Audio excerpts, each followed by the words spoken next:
So as a woman who's been healed herself, one of my favorite Bible stories is about a woman who was healed simply by touching Jesus' clothes.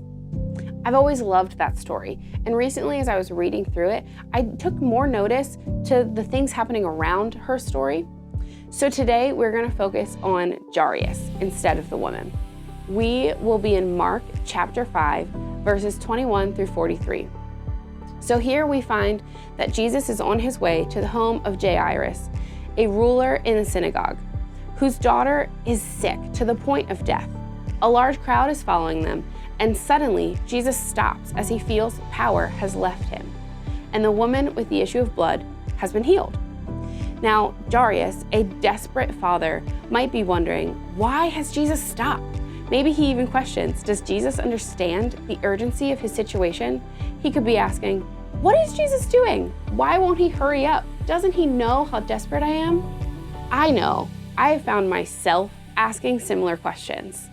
How many times have we been so frustrated that we're asking Jesus to do something and we feel like he's stalling?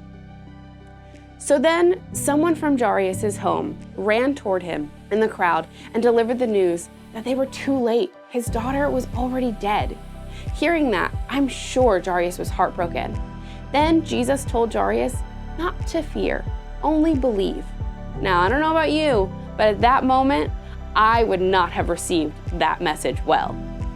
Jairus had so much faith when he came to Jesus, but when his plea went unanswered, that faith disappeared. I can imagine him saying, have faith in what? She's already dead.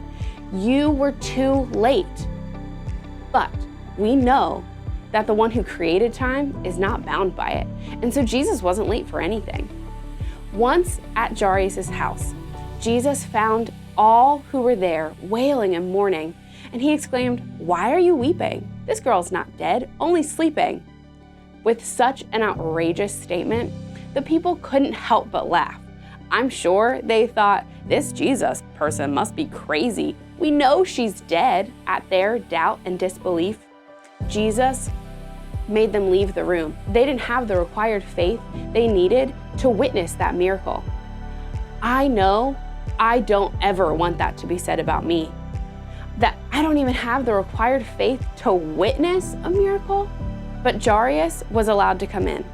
And so it was time for Jesus to show him that delay doesn't mean denial. Jesus raised the little girl back to life, and all were astonished. Maybe there are things in your life that you've been praying about, and it seems like Jesus is in no hurry to answer.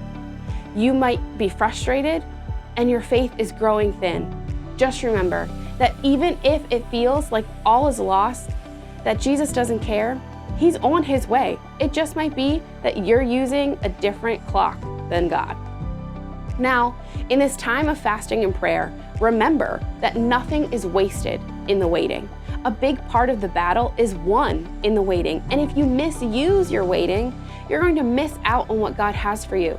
So stay strong. Continue to spend time in his word every day and continue to pray powerful prayers. And don't lose faith. He makes all things work for good. Nothing is dead or too far gone for Jesus to restore to life.